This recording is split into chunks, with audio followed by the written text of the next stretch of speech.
Physical examination, left-sided, everything's pulmonary. Crackles. Step, crackle, pop, step, crackle, pop. Where? On both sides, bilateral.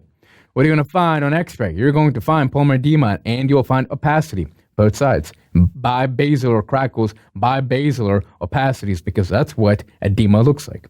What is this edema? It's transitate. It's protein poor. Protein poor. Increased hydrostatic pressure, right? Increased hydrostatic pressure, that causes the pulmonary edema, you tell me. Cardiogenic or non-cardiogenic cause of pulmonary edema? Obviously, cardiogenic. Is that clear? Transitate, increased hydrostatic pressure. Obviously, there is a reason as to why I asked you that question, because later on, we'll talk about non-cardiogenic type of pulmonary edema in pulmonology. And when we do so, then we will refer to what's known as increased capillary permeability. Therefore, that would be exudate and protein-rich. Now, it's transitate.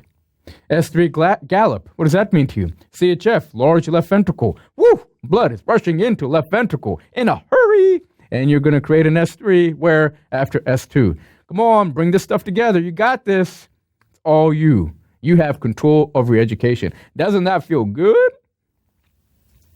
Right-sided heart failure. Positive JVD.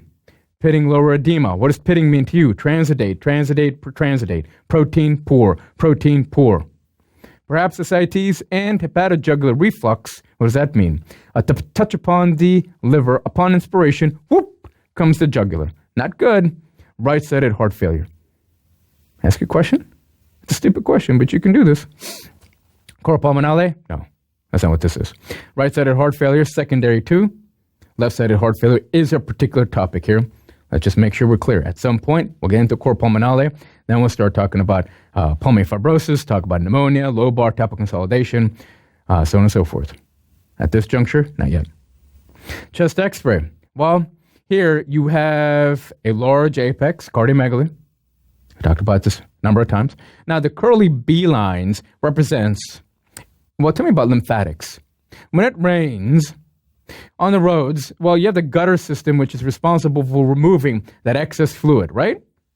That's what the lymphatics are. The lymphatics are the gutter system of the roads. The lymphatics are responsible for, in the interstitium, to remove the excess fluid. How can you confirm this? What if your patient had lymphoma? What if your patient had a tropical disease such as elephantiasis secondary to Witt-Chiari-Bancrofty? What is that going to do? Block off the lymph. When you block off the lymph, my goodness, you cannot drain out the fluid. What do we call that? Lymphodema, right? So my point is this. When you have excess pulmonary edema, obviously lymphatics are quite active. Welcome to curly B lines. The echo, what are you going to find? A systolic ejection fraction that is decreased. Clear? What do you want to do with this patient? Management. Overall, improve quality of life. Increase comfort. How do you do that? Oh, maybe something as simple as recommendation. A couple of pillows. You at all costs, you want to try to reduce the amount of time this patient spends in the hospital. Absolutely. Prolong life. Treat with proven therapies that is going to do what? Decrease mortality. What does that bring us to? Neurohormonal blockade. What kind of drugs are you thinking about? How about spironolactone? How about ARBs? How about ACE? Really? Spironolactone. What is that knocking out? It's an aldosterone receptor antagonist. You're not using it for its potassium-sparing effect or quality. That's great. But really, that's not the point. It's the fact that you're knocking out the aldosterone. What does remodeling mean, by the way? Remodeling is the fact that the heart is trying to regenerate, but the problem is it might then actually introduce fibrosis. And when you do so, through the repair process, you might then actually end up creating more harm than good. And if you're able to slow down or perhaps even inhibit some of that remodeling, then just maybe you might be able to increase the survival time of your patient. Wonderful. You look for those type of drugs. Neurohormonal, and by that, beta blockers, metoprolol. ACE inhibitors, you don't produce aldosterone. You have ARBs, you block your aldosterone. Aldosterone receptor antagonist, welcome to spironolactone. Is that clear? Correct underlying cause? Absolutely. Maybe this congestive heart failure was due to some kind of valvular defect. Aortic stenosis, mitral regurgitation, revascularization if needed. So, for example, if this particular CHF was caused by MI, why not try to go in there and do percutaneous type of intervention, PCI, coronary artery bypass grafting if needed? Treat hypertension, thyroid disease, autoimmune, all of the different causes of heart failure that we have covered in this lecture series. Stop offending medications, maybe calcium channel blockers, and maybe perhaps NSAIDs. Quality of life, sodium, cut it down. Maybe loop diuretic to improve. Get rid of the pulmonary edema. I'm having a hard time breathing, doc. All right, let's get rid of some of that fluid. Maybe you feel a little bit better. Obviously, you're not treating the congestive heart failure. You're treating the symptoms for the patient. What's a symptom? The patient is expressing trouble. What's a sign? You, as a clinician, finding the edema. Think PT in symptom, that's your patient expressing. Sign is you. You are the sign that is then going to find the different clinical manifestations of a disease.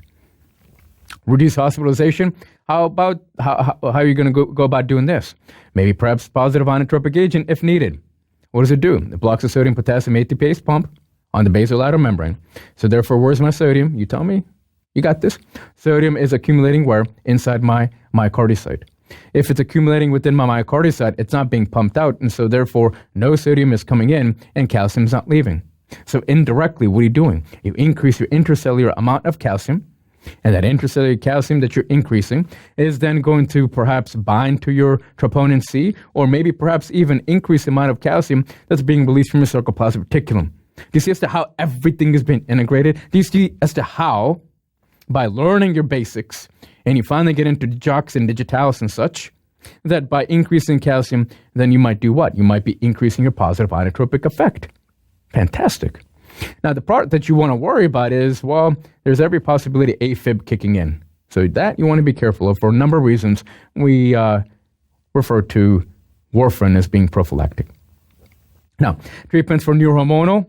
Well, what do you want to do here? You want to try to decrease the afterload. You can do so by giving angiotensin type of inhibitors. And so therefore, the less amount of angiotensin 2, then you have less vasoconstriction, you decrease your afterload. Does that help with cardiac output? Oh, yeah. Does that ACE inhibitor also increases quality of life because it inhibits remodeling? The 5 classes of medication, pay attention, the 5 classes of medication that have been shown to reduce mortality by inhibiting remodeling include ACE inhibitor, pril, beta blocker, metoprolol, nitrates, ARBs, losartan, and we have spironolactone, which is an aldosterone receptor antagonist. The 5 classes, look for these.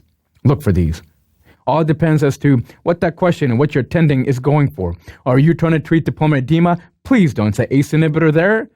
You'll be laughed out of your rotation. Pulmonary edema, furosemide. Get rid of your fluid.